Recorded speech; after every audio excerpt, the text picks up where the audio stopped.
Redmi Note 10 Pro LCD issue. Ayan, open natin ang likod. Ayan. Remove lang natin mga screw. Open natin yung back frame.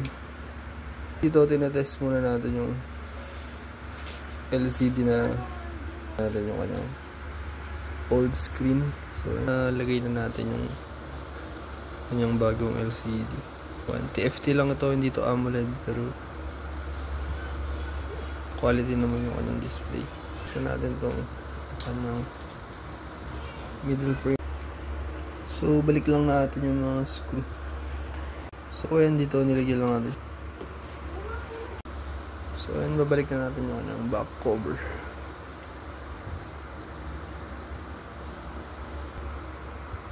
So ayan, all goods na ito.